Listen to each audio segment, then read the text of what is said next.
Sinbad le marin. Il était une fois un jeune homme très pauvre qui s'appelait Sinbad. Il pensait qu'en devenant marin, il deviendrait riche. Alors, il alla au port pour chercher du travail. Sinbad eut de la chance. Il trouva vite du travail comme marin. Il rejoignit l'équipage d'un bateau et s'en alla en haute mer le jour même. Le voyage fut terrible et Sinbad se trouva confronté à des vagues énormes et de terribles tempêtes. Mais ils atteignirent bientôt une petite île. Sinbad et 4 autres marins arrivèrent au rivage dans un petit bateau et Sinbad espérait secrètement trouver un trésor sur l'île. Il faisait vraiment froid, alors ils décidèrent de faire un feu pour se réchauffer. À ce moment, le sol commença à trembler, et trembler de plus en plus fort, si bien que Sinbad et les autres marins furent projetés en l'air. Ce n'était pas une île où se trouvait Sinbad, c'était une baleine endormie. Le feu l'avait réveillée et elle plongea dans l'océan en voyant les marins à l'eau. Sinbad pensait qu'il allait mourir. Sinbad réussit à se raccrocher à un morceau de bois flottant et resta des jours à l'eau jusqu'à ce qu'il arrive sur une plage de sable. Lorsqu'il mit le pied sur l'île, il ne vit ni maison, ni personne, mais il y avait de nombreux arbres à fruits, fleurs et oiseaux. Sinbad pensa que peut-être il trouverait un trésor ici. Soudain, Sinbad vit une grosse chose ronde et blanche, au loin. « Peut-être s'agit-il d'une maison ?» pensa-t-il. Il décida d'aller voir. Lorsqu'il se trouva plus près, il réalisa qu'il s'agissait d'un énorme œuf. Sinbad n'avait jamais rien vu de similaire.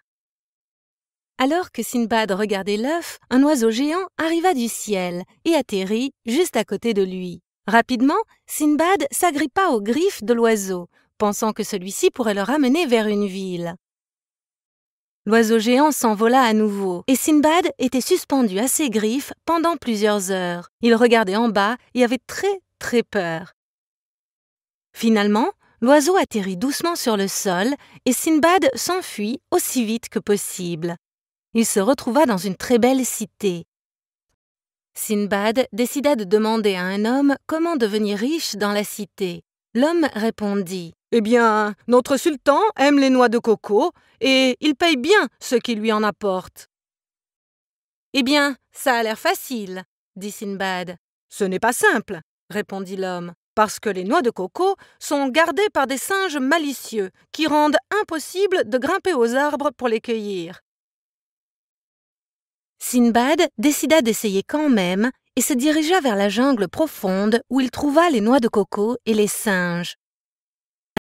Sinbad essaya de grimper à l'arbre, mais les singes lui donnaient des coups de pied pour le faire redescendre et l'empêchèrent d'atteindre les noix de coco. Soudain, il eut une idée. Il se mit à se moquer des singes, à leur faire des grimaces, et les singes en colère décidèrent de lui jeter des noix de coco dessus.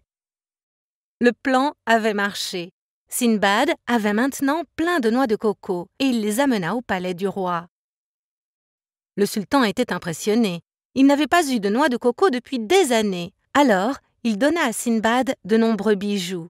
Maintenant, Sinbad était riche. Alors, Sinbad s'acheta un bateau et navigua pour rentrer chez lui, où il vécut heureux et dans le confort pour le reste de ses jours. Fin.